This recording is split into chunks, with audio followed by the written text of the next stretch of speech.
I come from a background family of who was keeping camels, goats and sheep over 200 years, back to 1740. And climate change or climate information is not new to the pastoral communities, dating back around 1752, ahead of even the scientists.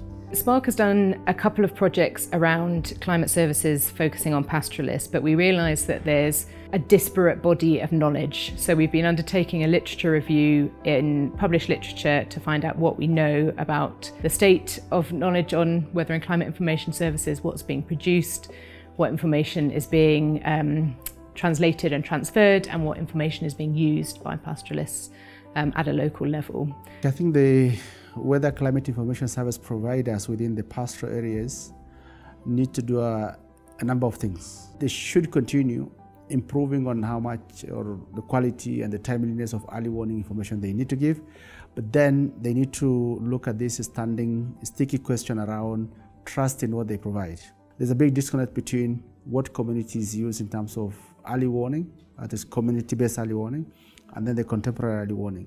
Typically, when we think of weather and climate information dissemination, we think of the farmers or pastoralists, what we call small-scale producers. But there are a lot more users of the weather climate information services outside of just those small-scale producers. We have agribusinesses, MSMEs, organizations that work between insurance, market off-takers, input providers that can also in turn utilize these weather climate information services to either provide better value addition for their existing products or to be able to further downscale or to further disseminate this information to their smallholder farmers or to their small-scale producers that they currently have. The climate information providers, what they need to do for dryland and pastoralists is dissemination channels, because a county like where I come from is very fast, and if you rely on one channel of dissemination,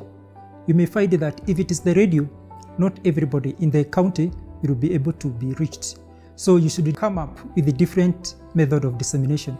Pastoral communities are highly oral communities, so we need to consider potential for having an audio early warning. Basically, with improvement and development in artificial intelligence, I should speak to my phone and possibly get in my own mother tongue what the weather around me in specific kilometer square should be like and the outlook of that particular weather. We need to continue improving on our accuracy of the early warning. I think the timeliness in generating is there, but then along the pipeline of from the generation to transfer, there's a lot of loss. So when you move from the left to the right, by the time it gets to the user, either the information is not in the form that they understand or is not as timely as it would have been. So, and weather events keeps on changing. Honestly, at my individual beliefs, I believe very much on indigenous knowledge practice. Whereas the other one is also good, sometimes it reaches me very late. Let's say information is being disseminated here in Nairobi, and I live 1,200 kilometers away in the grazing areas. So sometimes it comes late. They are not complementing each other at the right time. The evidence base on weather and climate information services among pastoralists is generally quite small, particularly if we compare that towards what we know about crop agriculture, for example. If we look at the generation of information and the observations and monitoring, there's a lot of literature looking at the use of scientific forecasts relative to indigenous knowledge and the various ways in which this is being used in different locations. There's evidence from several East African countries. There's also information looking at how we can get information more effectively to pastoralists in different places. What we're finding there is there's a variety of different communication channels are used. Extension agents are often favoured relative to some of the more asynchronous methods of communication, such as radio, although radio is very popular. And increasingly, and of relevance to pastoralists because of their mobility, are the mobile phone mechanisms and the electronic communication mechanisms. It's important to note that not all end users of weather and climate information have the same use for the information. For men, they might need this information to determine where they can take their animals for pasture and fodder, and where they will get water for their animals. Women, on the other hand, need this information to determine how much water they need to store and food, so they need to determine their water and food consumption. In addition, especially for women who are caregivers of people with disabilities, young children, people with chronic illnesses, they need this information to be able to determine how they will get medication for those with chronic illness and store this in case they're not able to get this in good time due to the adverse weather and climate conditions. Definitely there are opportunities for businesses, especially those that already have existing business plans and already have a route to profit.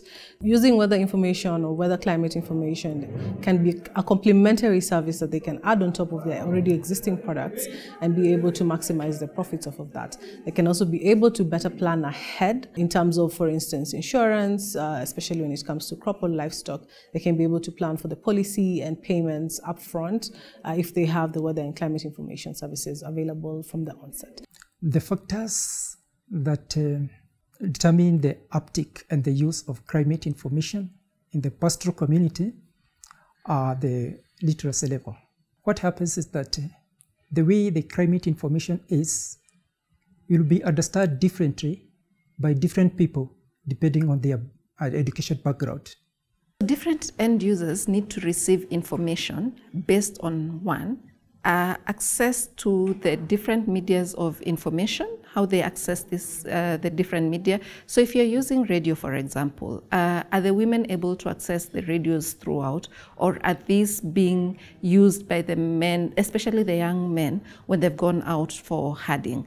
A key takeaway for me from the program review workshop is the need for both modern and indigenous systems to really work together, and at the bottom line, to always consider the needs of their end users, not to look at it as a matter of just ticking a box, but who is going to get this information, what are they going to use it for, and when doing that, they consider that men, women, the elderly, young people will need this information for different things. So always have the end in mind as we all work on all this information.